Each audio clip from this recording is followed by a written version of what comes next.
तेरी आराधना करते हैं। आज का दिन आपने पूरे जगत और पूरे मानवता के लिए आपने क्रूस पर बलिदान हुए।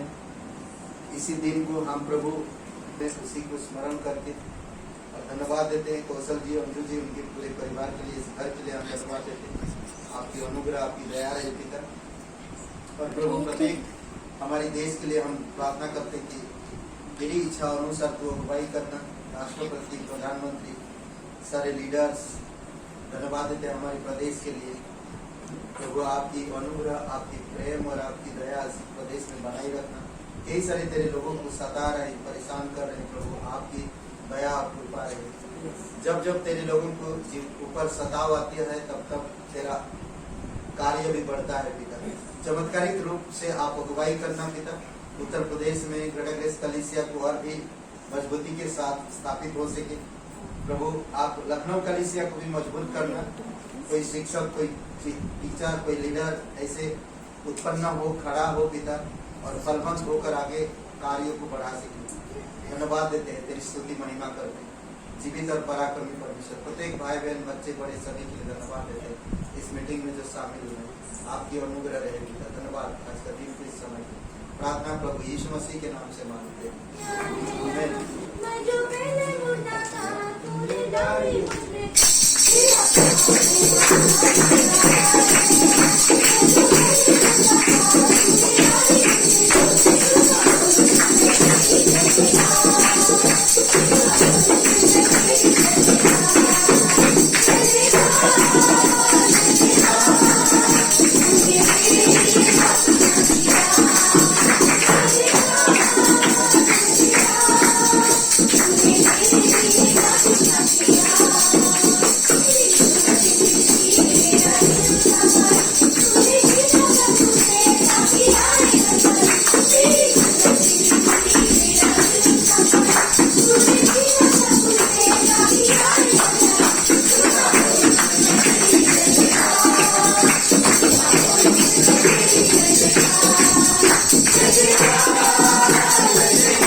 जो कोई नहीं करेगा पिता, आप हमारे पापों के लिए पिता क्रूस पर जीवन दिया पिता, हमारे पापों को उठा लिया, इसके आज हम पिता गुड फ्राइडे के नाम से पिता जानते हैं पिता प्रभु, इसलिए वो शुभ शुक्रवार प्रभु आपने हमारे पापों के लिए पिता एक दिन पिता क्रूस पर जीवन दिया पिता प्रभु, धन्यवाद देते पिता, विश्वास के प्रार्थना करते पिता सदा को आपके हाथ में समझता, आप मदद करिए सब पूरे दिल से पिता आपकी आराधना महिमा करते हुए आप मदद करिए पिता, धन्यवाद देते, धन्यवाद देते प्रभु, धन्यवाद देते, जितना भी धन्यवाद चले प्रभु का मैं पिता विश्वास करने प्रार्थना करता है, अभिषेक करता है, धन्यवाद यीशु के नाम से।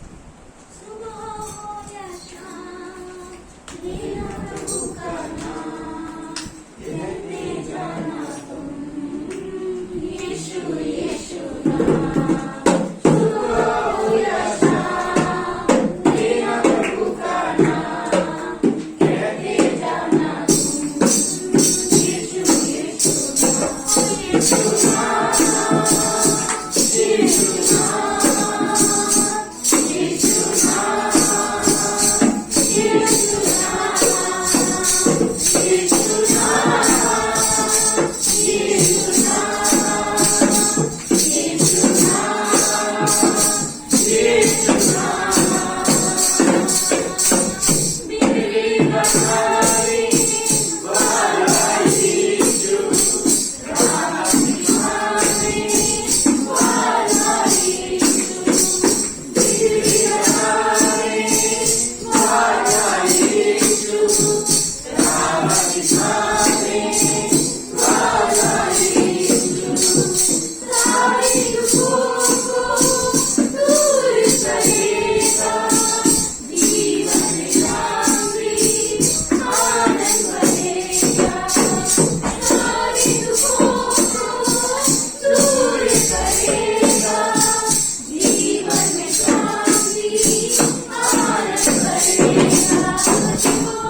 आपके इस प्यार के पिता धन्यवाद देते पिता प्रार्थना करते प्रभु आपके अनुग्रह प्रार्थना पिता सवाल होगा पिता जो नहीं भी आ पाए प्रभु सबके लिए पिता प्रार्थना करते प्रभु पिता भला शंका है कि मेरा कोई तकलीफ कोई दिक्कत ना हो प्रभु आप अगुवाई करिए पिता जो नहीं भी आ पाए प्रभु अपने लाने में मदद करिए ईश्वरी को पिता लाने में मदद करिए पिता उस दिन को आपका आप मदद करिए पिता धन्यवाद देते हैं आपसे दीजिए धन्यवाद दीजिए पिता आप मुझे प्यार किया पिता ऐसा कोई क्या हमारे पिता को मनुष्य कोई और किया हमारे एक प्रभु परमेश्वर पिता आप मुझे प्यार दिए प्यार विश्वास है प्रार्थना करते पिता आपकी सभा को आपसे धन्यवाद देते आपसे दीजिए आपसे सभा का प्रार्थना वो कह रहा मुझे ये दुनियावी जो पाप हो रहा ये जो पाप के लिए मैं कर रहा हूँ ये जो मैं जख्म ये जो अपमान ये जो निंदाएं ये जो परेशानियां ये मुझे इतना तकलीफ नहीं दे रहा बेटा तू मुझसे दूर मत हो बेटा तेरी उपस्थिति मुझे चाहिए तेरी तेरी तेरी बोलते ना कि नजर मेरी तरफ देखना वो मुझे चाहिए तो कहते कि परमेश्वर पाप में जो दब रहा था वो तड़प रहा था वो पाप को नहीं देख सका थोड़ी समय के लिए मुंह मोड़ दिया बट परमेश्वर कभी मुंह मोड़ा नहीं था बट थोड़ी समय के लिए बोलते ना कि थोड़ी समय के लिए छोड़ दिया छोड़ा भी नहीं ऐसा ना तुरंत फिर कैसे जिंदा हुआ दूसरे दिन हम देखते हैं तीसरे दिन की उसका ना यीशु मसीह वो भी एक सामर्थ्य समझ रहे तो ये तो वो कह रहा हे पिता तुम मुझे क्यों छोड़ दिया दाऊद कह रहा ना भजन संहिता 1:1 पढ़िए भजन संहिता 1:1 नहीं सॉरी 22 का 1 ये मेरे परमेश्वर तूने मुझे क्यों छोड़ दिया ये दाऊद कह रहा ना ये मेरे परमेश्वर तूने मुझे क्यों छोड़ दिया मैं अभी पाप किया हाँ पाप की वजह से तूने मुझे पर मैं अभी मान लिया तू मेरा एक रिश्ता है मेरे साथ मेरा एक रिश्ता है तेरे साथ पिता पुत्र का रिश्ता है वो रिश्ता को तोड़ मत ना वो रिश्ता को छोड़ मत ये क्या दाऊद परमेश्वर के साथ वो बातें कर रहे एनीवे चलिए हम लोग थोड़ा सा संदेश में चलते ही थी ना आज पूरी दुनिया में विधि विधान बहुत है ये विधि विधान का हर एक इंसान बनाया अलग अलग देश का अलग अलग संविधान है लोग संविधान तोड़ते हैं संविधान बनाते हैं एक सरकार जाएगा दूसरा सरकार आएगा संविधान बनाएगा पर हम लोग देखते हैं आज कि यीशु मसीह का सबसे बड़ा एक जगह है जो क्रूस, क्रूस है जो पूरी दुनिया में आज हॉलीडे मनाता है, पूरी दुनिया, चाहे कोई मुस्लिम देश हो चाहे कुछ भी हो, गुड फ्राइडे हॉलीडे, समझ रहे, पूरे दुनिया में। और एक दूसरा शब्द है इतिहास, यीशु से जुड़ा हुआ। और कोई धर्म, कोई रिवाज, कोई परंपरा, कोई देवी देवता, कोई ईश्वर, कोई अल्लाह, कोई मियाँ किसी से नहीं जुड़ा है, सिर्फ यीशु से जुड़ा है इतिहास। मोहम्मद से नहीं, कृष्णा से नहीं, राम से नहीं, और किसी से नहीं, कोई देवी देवता से नहीं जुड़ा इतिहास। बीसी और एडी एक बहुत बहुत ताकतवर और पावरफुल है जो यीशु से जुड़ा हुआ है। बिफोर क्राइस्ट ना, यीशु से पहले क्या हुआ और यीशु के बाद क्या हुआ, समझ रहे, जुड़ा हुआ। यीशु से पहले जब यीशु पैदा नहीं हुआ था, जब यीशु शरीर में नहीं आया था, उससे पहले हुआ था। और जब यीशु शरीर में आया उसके बाद, यीशु शरीर में आकर 30-33 वर्ष के बीच में रहा, 33 वर्ष तक रहा। 33 वर्ष के बाद यीशु क्रूस पर बलिदान हुआ और फिर चला गया। एडी ना, आफ्टर डेथ, बोलते ना कि बिफोर क्राइस्ट आफ्टर डेथ, समझ रहे हैं। ये दोनों, ये चीज जो है इतिहास में जुड़ी हुई पूरी तरह। ये सबसे बड़ी गवाही है, ये सबसे बड़ी गवाही है। आज हम लोग देखते हैं बहुत सारे लोगों के पास विधि है, परंपराएं, रीति रिवाज है। कौन बनाया? इंसान ही बनाया। एक पापी इंसान, पाप की कर्जदार, वही कर्जदार एक विधि बनाता है और उसी विधि में वो रहता और वो पाप की कर्जदार ही रहता है। पाप कभी चुका ही नहीं सकता वो, कभी नहीं। सोचिए आज मोदी जी कई सारे कानून लाया, वो भी तो पापी एक इंसान, और पापी एक इंसान कानून लाता और उस कानून में एक पापी का हाथ है और वो कानून ही पापी है। सोचिए, कभी पवित्र ला ही नहीं सकता, क्यों? पापी इंसान के हाथ से कानून बनी है। उसी प्रकार यहाँ पर कहता है कि जो भी नियम आया है वो पाप की कर्जदार है। एक वचन पढ़िए, कुलुसियों का 2 अध्याय और वचन 14। मैं जो बताने वाला हूं आज, आदम की शब्दावली में कौन सी 7 शब्द गायब थे? आदम की शब्दावली में कौन सी 7 शब्द गायब थे? नहीं था।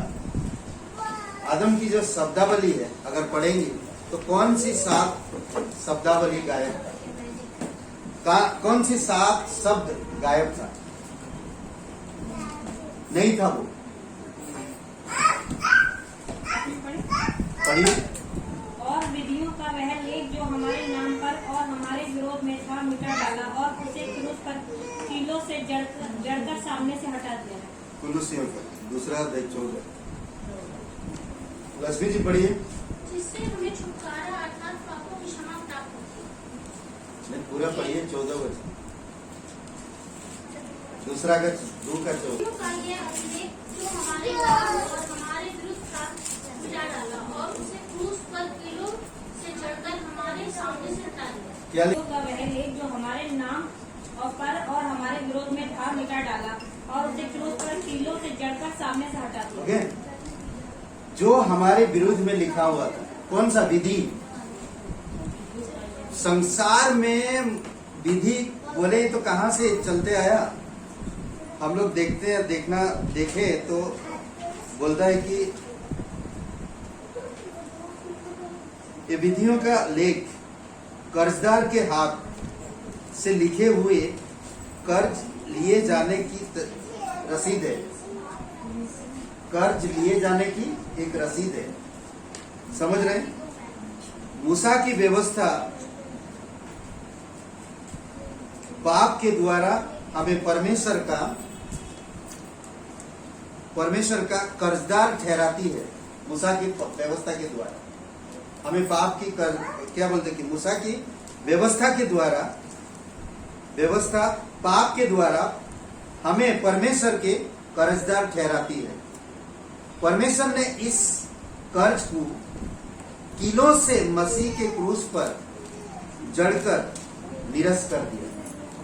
सिंपल सी बात है, मसीह ने पूरा दाम चुका दिया। समझ रहे हैं? अब हम कुछ चीजें हम बताते हैं। आदम पे समय, आदम में कौन सी, आदम की जो शब्दावली था, आदम को क्या कहा था परमेश्वर ने, जानते हैं क्या कहा? फल ना खाना। ओके, आगे और अगर आदम की बगीचा में रहना, जानवरों का नाम रखना, फूलना फलना और पृथ्वी में, उसमें कोई पाप था? कोई कांटे थे? नहीं, कुछ भी नहीं था। ये उसकी जो शब्दावलियों में से कुछ बोलते, आदम की शब्दावली से कौन सी 7 शब्द गायब थे? उत्पत्ति का 2:19 पढ़िए। उत्पत्ति का 2:19। और यहोवा परमेश्वर भूमि में से सब जात के बनैले पशुओं और आकाश के सब भांत के पक्षियों को रचकर आदम के पास ले आया कि देखे कि वह उनका क्या क्या नाम रखता है, और जिस जिस जीवित प्राणी का जो नाम आदम ने रखा वही उसका नाम हो गया। ओके, तो सोचिए कि नाम और इतना कुछ काम परमेश्वर ने आदम के द्वारा कर रहा। यहाँ पर कहता है कि ये बताया गया है कि आदम ने सब जीवित प्राणियों को बुलाया, उनका नाम रखा है। आदम के पास एक जबरदस्त शब्दावली रही होगी, नहीं? सोचिए कि ए अक्षर से कौन सा नाम रखेगा, ए अक्षर से, बी अक्षर से, सी अक्षर से, नहीं? ए बी सी जैसा भी नाम रख रहा, हर प्रकार की शब्दावली है, कंटिन्यू चल रहा। उसमें कभी देखे वो ये पापी जाति है, ऐसा रखा? कभी नहीं रखा। ये अधर्मी है, ऐसा नहीं रखा, कभी ऐसा नहीं रखा, नहीं। इस प्रकार से वो शब्दावली रही होगी। आज 3,500 से अधिक विभिन्न स्तनधारी उनका नाम रखा। 3,500 से भी ज्यादा स्तनधारी, मतलब देहधारी जानवर है। करेक्ट। 8,600 पक्षी, 5,500 सरीसृप, क्या बोलते हैं, उभयचर ना, जो दिखते नहीं ना, शरीर गायब है, कुछ अलग अलग कीटाणु जीवाणु ना, अलग अलग चीजें, ऐसे करीबन 5,500 है, छोटे बड़े मिलाकर। निस्संदेह आदम के दिनों में और भी बहुत कुछ हुआ था। आदम के समय पर और भी बहुत कुछ हो रहा था, नहीं? सोचिए आदम के समय के बारे में थोड़ा ना। परमेश्वर है, आदम को सब चीजें करने के लिए कह रहा, और आदम के पास ये 7 चीजें नहीं था। मौत, नंगापन, शापित, दुख, कांटे, पसीना, तलवार, ये नहीं था उसकी लिस्ट में। ये 7 चीजें बिल्कुल नहीं था। कहता कि उसने उन सब का नाम रखा, उसके बावजूद आदम के पतन से पहले 7 सरल शब्द अज्ञात और अनुभवहीन थे। ये 7 चीजें अनुभव में भी नहीं था। ये बोलते ना कि अनुभवहीन था, इसको कभी उसने अनुभव नहीं किया था। ये सब चीजें उसके दिमाग में भी नहीं आया था। ये सब चीजों के बारे में उसको पता ही नहीं था। सबसे पहली बात ये सब थे मौत। उत्पत्ति 2 अध्याय वचन 17 पढ़िए। भले या बुरे के ज्ञान को जो वृक्ष है उसका फल तो कभी न खाना, क्योंकि जिस दिन तू उसका फल खाएगा उसी दिन अवश्य मर जाएगा। आज इंसान जानबूझकर करता है, जानबूझकर करता है। परमेश्वर आज भी कहा है ना कि तू मेरी आज्ञा के अनुसार चलो। जो मेरी आज्ञा मानेगा वो उस घर उस मकान की समान होगा जो चट्टान पर नींव रखा ना। अद्भुत है। ये मौत कभी उसके जीवन में दूर दूर तक नहीं था, उसने खुद लाया, आदम ने खुद लाया। दूर दूर तक उसके लिस्ट में, शब्दावली में उसकी नहीं था ये मौत, सब बिल्कुल नहीं था, उसने लाया। फिर दूसरा नंगापन, 3 का साथ पड़ी, नंगता या नंगापन। तब उन दोनों की आंखें खुल गई और उनको मालूम हुआ कि वे नंगे हैं, इसलिए उन्होंने अंजीर के पत्ते जोड़ जोड़ कर लंगोट बना दिए। क्या होता जब हम गलती करने के बाद हमारी आंखें खुल जाती है, तो बोलते अरे ये मैंने बहुत बड़ा मिस्टेक कर दिया। नहीं, हाँ, ये भी नहीं था उसकी ये शब्दावली में आदम की। कई बार हम लोग गलतियां करते हैं, करने के बाद हमें पता चलता कि अरे अरे अरे अरे बड़ा मिस्टेक हो गया, अब क्या होगा। और एक मिस्टेक करते इंसान, फिर और एक करते जाते, उसको सही करने के लिए दूसरा मिस्टेक, दूसरा के सही करने के लिए तीसरा, ऐसा करते करते करते करते करते जाते। समझ रहे हैं? फिर क्या हुआ, अपनी ताकत से अंजीर के पत्ते जोड़ जोड़ कर लंगोट बनाया।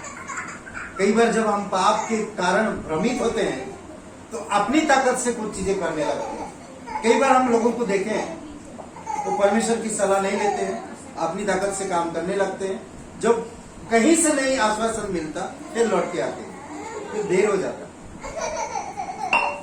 फिर बहुत देर हो जाता। हमें एक मालूम है, एक डेंटल था, दांत का डॉक्टर थे, ये आलमबाग में। ये शुरुआती जब हम लोग आए यहाँ पर, ये शुरुआती केस था जो परमेश्वर हमारे द्वारा चमत्कार किया था। हमने नहीं किया था, पर हमारे द्वारा परमेश्वर चमत्कार किया था। वो इंसान बोल नहीं सकता था, यहाँ पर पाइप लगा हुआ था, यहाँ से लिक्विड डाला जाता था, वो जिंदा रहता था, किसी को पहचान नहीं पाता, हाथ नहीं हिला सकता, पड़ा था बेड। 3 वीक के अंदर वो चलने लगा। हमने बोला था कि 3 वीक में ठीक हो जाएगा, और वैसा ही हुआ। 3 वीक में वो दिन चलने लगा, सब कुछ करने लगा, और मौका दिया। हम लोग गए उनके घर में, परमेश्वर उसको चमत्कार करने के बाद मैं बोला आप डॉक्टर साहब बाइबल पढ़िए और प्रार्थना सभा में आइए आपकी वाइफ के साथ। तो नहीं आए, 2-3 बार हम लोग कई बार बोले, नहीं आए। एक बार एकदम ठीक ठाक हो गया, रोड के किनारे बैठ के आप सिगरेट हो गए, मजा आया। लोगों के साथ, ऑटो टेम्पो वालों के साथ बातें कर रहे, ये अवध के पीछे उनका घर। सोचिए, मैंने कभी कभी ताजुब करता लोगों को ना। फिर दोबारा अटैक पड़ा, तब जिंदा बहुत देर हो गई, नहीं बचा। तो कई बार परमेश्वर बोल, हमें समझ जाना चाहिए। एक बार गलतियों से हमें सबक ले लेना चाहिए, दूसरा गलतियों में बहुत कुछ बदल सकता है। पहला मौत नहीं था उसकी शब्दावली में, दूसरा नंगापन नहीं था उसकी शब्दावली में, तीसरा साप नहीं था उसकी शब्दावली में। 3 का 17 पढ़िए वापस से,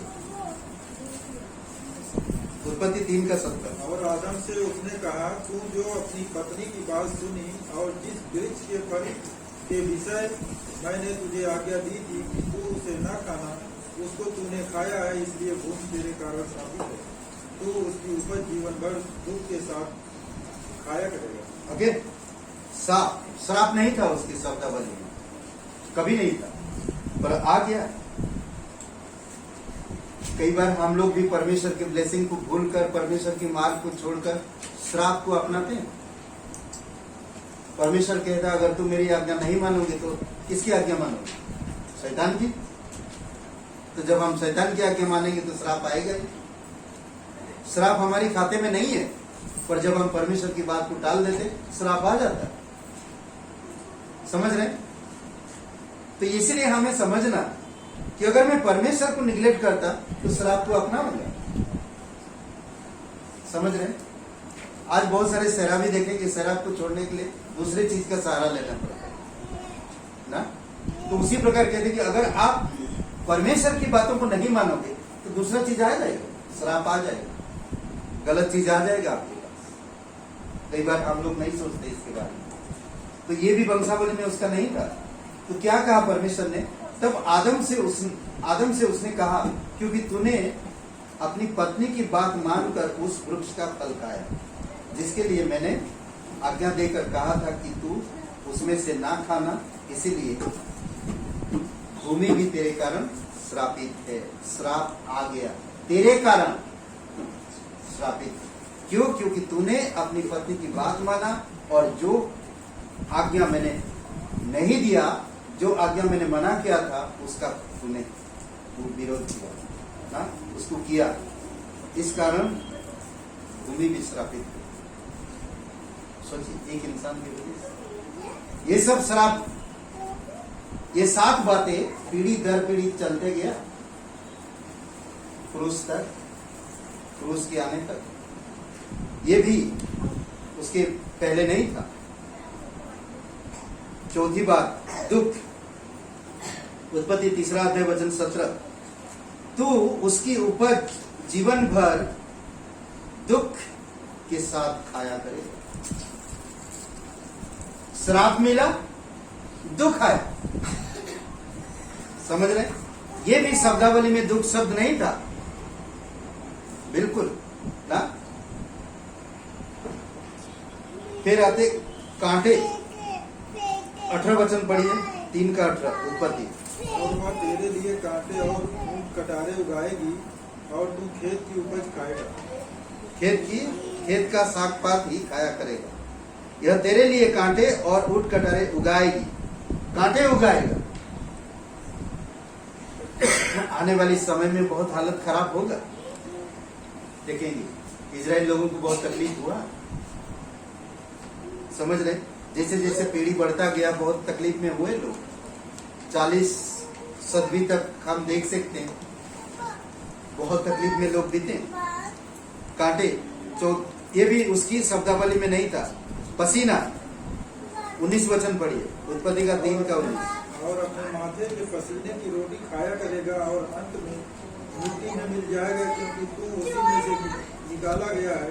तो मिट्टी तो है और मिट्टी ही में फिर मिल जाएगा। ओके, तू अपने माथे की पसीना की रोटी खाया करे, खून पसीना की रोटी खाया करे ना।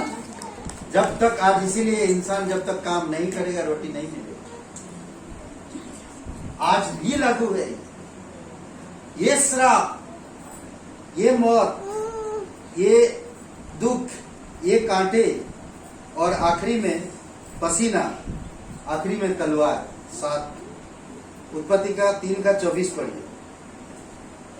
इसलिए आदम को उसने निकाल दिया और जीवन के वृक्ष के मार्ग का पहरा देने के लिए आदम की वाटिका के पूर्व की ओर करूबों को और चारों ओर घूमने वाली ज्वालामय तलवार को भी नियुक्त कर दिया। ओके, उसने आदम को बाहर निकाल दिया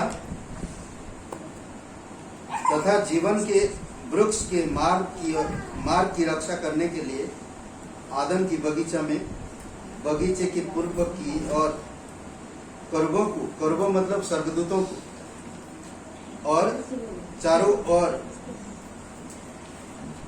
क्या है, घूमने वाली ज्वालामुखी ना, तलवार को नियुक्त करेगा। ये 7 बातें उसके लिस्ट में नहीं था, उसकी शब्दावली में, आदम की शब्दावली में ये 7 बातें बिल्कुल नहीं था, परंतु आदम ने लाया। पहले से हमारे ये जीवन में ये 7 बातें है, पर जब आप यीशु मसीह पर विश्वास करते, ये 7 बातें गायब हो जाता है। कितने अच्छा है ना। हम लोग जब पति पत्नी में संबंध से पैदा हुआ कोई भी इंसान, ये 7 बातें ऐड है उसमें, उसकी शब्दावली में। पर जिस वक्त आप यीशु मसीह पर विश्वास करते, ये 7 बातें गायब हो जाती। जीव समझ रहे? पतन के बाद आदम ने जल्द ही इन कड़वे और खूनी शब्दों को अपनी शब्दावली में शामिल कर लिया। बहुत जल्द अपनी शब्दावली में शामिल कर लिया। उसने कितना बढ़िया नाम रखा ना, चमेली फूल का नाम, चमेली। हाँ, क्या नाम, गधा, जानवर, गधा जानवर को बोल, गधा नाम। सोचो, मुर्गा जो आज हम मुर्गी जो खाते हैं मुर्गा ना, क्या नाम रखा उसको? मुर्गा। हाँ नहीं, आदम ने नाम रखा। सोचिए, चावल जो खा रहे हैं हम लोग, आदम ने नाम रखा। ये उसकी शब्दावली में है, पर ये चीज नहीं था, पर ये चीज ले आए ना। मौत भी है मेरे शब्दावली में, मौत ना। फिर क्या था? नंगापन, नंगाई, महंगाई और नंगाई दोनों साथ साथ चलता ना। फिर शापित, श्राप, दुख, कांटे, पसीना, तलवार, ये भी जोड़ दिया। देखते हैं हम लोग, आप थोड़ा आगे शामिल कर लिया आदम ने ना। पढ़ रहे दिखाई दे? नहीं दिखाई, मैं खुद लिख रहा हूं। ओके, इन दुष्ट शब्दों की प्रतिध्वनि आदम और हवा आदन में मानव जाति को 40 से अधिक लंबी शताब्दियों तक परेशान करे, आज तक ना। वह देखिए, रोमियो का 5:12 पढ़िए।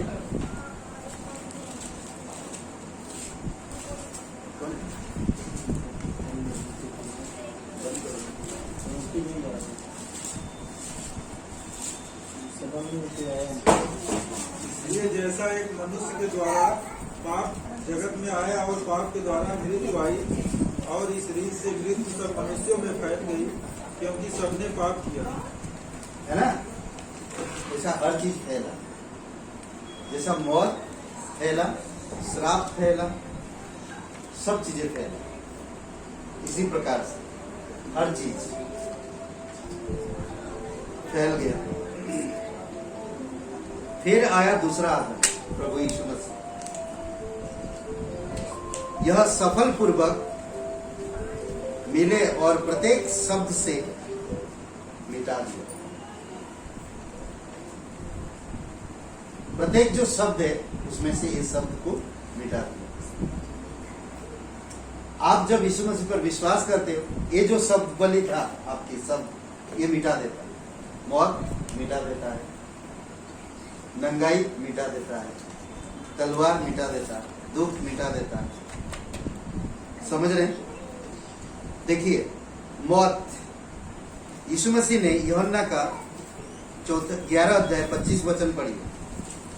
पुनरुत्थान और जीवन मैं ही हूँ, जो कोई मुझ पर विश्वास करता है वह यदि मर भी जाए तो भी जिएगा। वाह, देखें, जो मौत सब हमारी शब्दावली में था उसको उसने हटा दिया, इस सब को हटा दिया। यीशु ने कहा, पुनरुत्थान और जीवन मैं ही हूँ, जो मुझ पर विश्वास करता यदि मर भी जाए तो भी मरेगा, जिएगा। हाँ, जाग रहे हैं, मतलब आप लोग जिएगा। ठीक है। दूसरा क्या था? दूसरा क्या था? नंगापन। यूहन्ना 19 अध्याय वचन 23 पढ़िए।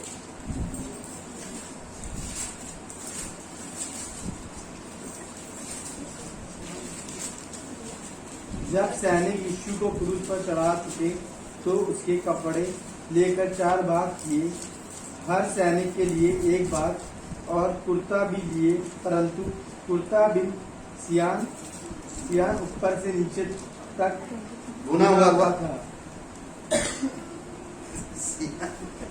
है ना? तो उसको भी, हमारे प्रभु को भी नंगा किया गया। जो हमारी प्रति जो नंगापन था, जो श्राप था, जो मौत था, वो भी मिटा दिया। समझ रहे? तीसरा क्या था? श्राप। गलतियों का 3:13 पढ़िए। मसीह ने व्यवस्था के श्राप से हमें मूल्य चुका कर छुड़ाया और स्वयं हमारे लिए शापित बना, क्योंकि लिखा है, जो कोई काठ पर लटकाया जाता है वह शापित है। और कौन काठ पर लटकाया गया? हमारा प्रभु। और किसी को काठ पर लटकाते हुए देखा नहीं। मसीह ने जो हमारे लिए शापित बना, हमें मोल लेकर व्यवस्था के श्राप से छुड़ाया, क्योंकि लिखा है, जो कोई काठ पर लटकाया जाता है वह शापित है। ओके, स्वयं हमारे लिए शापित बना यीशु मसीह, हमारी श्राप को हटा दिया। दुख या संताप, ऐसा है 53 वचन 3।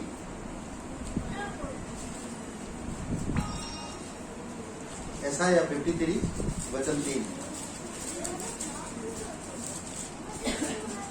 वह तुच्छ जाना जाता है और मनुष्यों का त्यागा हुआ था। वह दुखी पुरुष था, रोग से उसकी जान पहचान थी और लोग उसे मुख फेर लेते थे। वह तुच्छ जाना गया और हमने उसका मूल्य न जाना। वह दुखी पुरुष था, पीड़ा से उसकी जान पहचान ना, वो हमारी दुखी पुरुष होने के बावजूद भी वो हमारी दुखों को उठा लिया। कांटे, यूहन्ना का 19:5।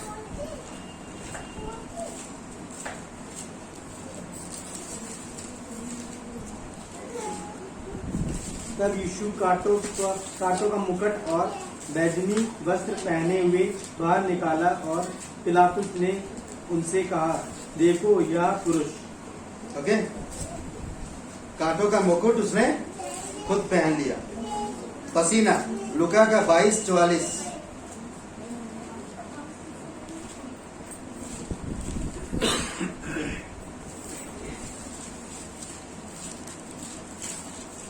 लुका का 22:44। वह अत्यंत संकट में व्याकुल होकर और भी हार्दिक वेदना से प्रार्थना करने लगा और उसका पसीना मानो लहू की बड़ी बड़ी बूंदों के समान मुंह पर गिर रहा था। ओके, ये पसीना जो प्रभु यीशु मसीह बहाया वो लहू है, लहू के समान टपक रहा, गिर रहा था। आखिरी था तलवार ना, यूहन्ना 19:34। सैनिकों में से एक ने भाले से उसका पंजर बेधा और तुरंत उसमें से लहू और पानी बाहर निकला। करेक्ट। इसीलिए हम देखते हैं कि ये सारे जो हमारे ऊपर दाग था या निशान था, ये सारे निशान हमेशा के लिए प्रभु ने मिटा दिया। समझ रहे? वो पीढ़ी से विधि का जो वह लेख जो आदम से लेकर चलते आ रहा था, जो हमारे ऊपर लदा गया था, जो हमारी शब्दावली में रखा गया था, उसको हटा दिया। इन शब्दों को हमेशा के लिए दूर कर दिया, मिटा दिया यीशु मसीह। अब हमारे पास नहीं है ये सारे शब्द। मौत मुझे कुछ नहीं कर सकता, समझ रहे? महंगाई डर नहीं है, समझ रहे? दूसरा श्राप, मुझे किसी श्राप की कोई परवाह नहीं, कोई मुझे श्रापित नहीं कर सकता, क्योंकि मेरा हर एक श्राप यीशु मसीह ने उठा लिया। कोई भी अगर किसी का बुरी नजर हो, काले नजर हो, कोई भी श्राप दे रहा, मुझे नहीं लगने वाला। समझ रहे? दुख, मेरा सारा दुख यीशु ने उठा लिया। समझ रहे? कांटे, कौन सा कांटे, कैसे कांटे, उठकटारे कहां उगाए, कहां लगाए? यीशु ने कांटे को मुकुट पहन लिया मेरे लिए। पसीना जो उसका खून बहा, तलवार जो बेधा गया ना, तो ये सारे सब जो हमारे खाते में डाला गया ये हमेशा के लिए मिटा दिया। सबसे बड़ी था मौत ना, उसको हमेशा के लिए मिटा दिया। इसीलिए यीशु मसीह कहता, आज मर भी जाए तो भी, किसी ने कहा, किसी परंपरा में, किसी विधान में, किसी लोगों ने ऐसा कहा कि मैं तुम्हारी मौत को हरा दिया हूं, अब तुम मुझ पर विश्वास करो तो तुम जियोगे। कोई नहीं कहा, किसी ने भी नहीं कहा, कुछ भी नहीं कहा, किसी भी धर्म में नहीं सिखाया, किसी भी धर्म में नहीं बताया, कोई भी नहीं कहा। ये सारे हर एक इंसान में जुड़ा हुआ है। मौत जुड़ा हुआ है, नंगापन जुड़ा हुआ है, श्राप है, दुख है, कांटे है, पसीना है, तलवार है। ये हर एक इंसान में उसकी जीवन में जुड़ी हुई है। ये चीज कोई मिटा नहीं सकता। इसीलिए रोमियो का 5:12 जो वचन पढ़ा हम लोगों ने, कि जिस तरह एक मनुष्य के द्वारा पाप आया, पाप के द्वारा मौत आया, मौत हर किसी में फैल गया, उसी प्रकार महंगाई, श्राप, तलवार हर किसी के ऊपर है, उसके जीवन में है। और प्रभु यीशु मसीह सारी चीजों को दूर किया। इसीलिए पौलुस ने मसीह के मिशन के शानदार परिणामों की जय जयकार किया। कुलुसियों का 2 अध्याय और वचन 14 में क्या कहा?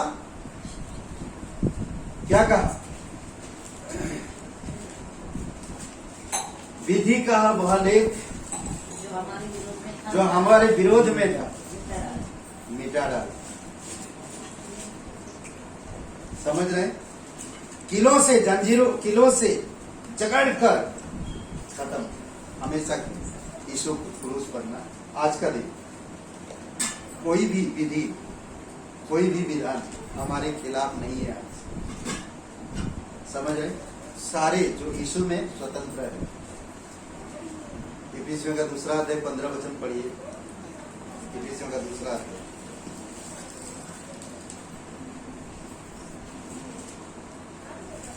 और अपने शरीर में बैर अर्थात वह व्यवस्था जिसकी आज्ञा विधियों की रीति पर थी मिटा दिया कि दोनों से अपने में एक नया मनुष्य उत्पन्न करके मेल करा दे। विधि का वो लेख हमेशा के लिए मिटा दिया। ओके। और एक वचन दूसरा, पहला पत्रस का 2:24 पढ़िए।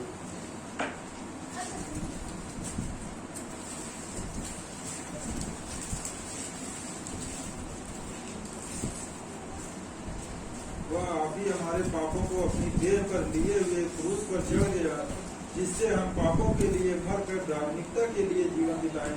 उसी के फल खाने से तुम चंगे हो। ओके। आज आपको कोई भी सांसारिक विधि या विधान पर नहीं होगा। आप परमेश्वर की अनुग्रह में हैं। और अनुग्रह जहाँ पर कोई व्यवस्था नहीं होगा, सब कुछ मिटा दिया प्रभु यीशु, सब कुछ पूरा किया यीशु मसीह। इसीलिए यूहन्ना का 19:30 में कहता कि पूरा हुआ, सब कुछ उसने पूरा किया। कुलुसियों का 2 अध्याय वचन 20 पढ़िए। अब आप किसके ज्ञान में जियोगे? आपको निर्णय लेना है। कौन से ज्ञान में जियोगे, कैसे जियोगे, आपके ऊपर है। जबकि तुम मसीह के साथ संसार की आदि शिक्षा की ओर से मर गए हो, तो फिर क्यों उसके समान जो संसार के हैं जीवन बिताते हो? ओके। तुम ऐसी विधियों के बस में क्यों रहते हो? ऐसे विधियों की बस में क्यों रहते हो? संसार की आदि शिक्षाओं पर क्यों मरते हो? क्यों उस पे चलते हो? मत चलो। यीशु मसीह ने सब कुछ पूरा कर दिया। आपको मुझे कुछ करने की जरूरत नहीं। आमीन। साथ सब गायब कर दिया, नहीं है वो जो आदम से आया था, हमारी खाते में था, वो गायब है। समझ रहे? आमीन। आइए प्रार्थना करो। पवित्र महान और सर्वशक्तिमान परमेश्वर पिता, हम धन्यवाद देते पिता। बहुत से लोग हैं प्रभु जो नहीं जानते। आप मौका दो पिता कि लोग जाने। आज बहुत सारे जगह पे प्रचार हो, बम्बई में प्रभु कई सारे जगह पे करीबन 40,000 50,000 पर्चा है जो लोग बांटे। आज हमारे लखनऊ में भी बहुत सारे जगह पे प्रचार हुई प्रभु। जो लोग भी तेरे नाम को सुना प्रभु, ग्रहण करे पिता। आपकी दया, आपकी कृपा रहे प्रभु। जीवित और पराक्रमी परमेश्वर, सारा आदर, सारा महिमा पिता। हम प्रार्थना करते हैं बरेली वहाँ के लिए पिता, कांखा, नरसिंहपुर, पिपरसर प्रभु यीशु, किशन गाँव धन्यवाद देते। लखनऊ, कलिसिया, आसपास के लोगों के लिए धन्यवाद देते हैं पिता। मऊ डिस्ट्रिक्ट के लिए प्रभु यीशु तेरी दया और कृपा रहे। मालती जी, आशा जी, उनके जीवन के लिए धन्यवाद देते हैं। मंजू जी, धन्यवाद उनके जीवन के लिए। शैलेंद्र भाई, धन्यवाद देते हैं उन्नाव डिस्ट्रिक्ट के लिए पिता। जयप्रकाश जी, धन्यवाद देते हैं उनकी एरिया के लिए। तेरी अनुग्रह, तेरी दया रहे प्रभु यीशु। जीवित और पराक्रमी परमेश्वर, धन्यवाद देते प्रभु यीशु। हम प्रार्थना करते हैं आपके अनुग्रह में प्रत्येक लोगों को अगुवाई करूँ और दिन प्रतिदिन मजबूती के साथ बढ़ चले। आप सहायता करो पिता। धन्यवाद देते प्रभु यीशु मसीह। संतोषी जी, आदेश, नीतू जी, धन्यवाद देते तेरी दया और कृपा। प्रत्येक लोगों को आप सुरक्षित रखो प्रभु यीशु। आशा जी, धन्यवाद देते, धन्यवाद इस दिन को, इस एरिया के लिए प्रार्थना करते। और भी द्वार खोलना प्रभु, और तेरी अद्भुत प्रोग्राम हो सके यहाँ पर पिता। आने वाले समय में आप अगुवाई करो, आप नया करो पिता। जीवित और पराक्रमी परमेश्वर, धन्यवाद देते। राजाओं का राजा, सर्वशक्तिमान, हमारे उद्धारकर्ता तेरी महिमा करते हैं। धन्यवाद उस क्रूस के लिए पिता, जो आज हम स्वर्ग जा सकते हैं। धन्यवाद उस क्रूस के लिए जब हम स्वर्ग ऊंचा कर सकते हैं। धन्यवाद उस क्रूस के लिए जो हमारे पापों को हमेशा के लिए हमसे दूर कर दिए। धन्यवाद उस क्रूस के लिए जो मौत को हरा कर जीवन में प्रवेश कर दिए। प्रभु धन्यवाद देते, उस पवित्र लहू के लिए धन्यवाद देते जो आप एक एक बूंद, एक एक कतरे बहाए प्रभु हमारी सिद्धता में, हमारी पवित्रता के लिए धन्यवाद देते। तू सच्चा और जीवित परमेश्वर। प्रार्थना सर्वशक्तिमान प्रभु यीशु मसीह के नाम से मांगते हैं। आमीन।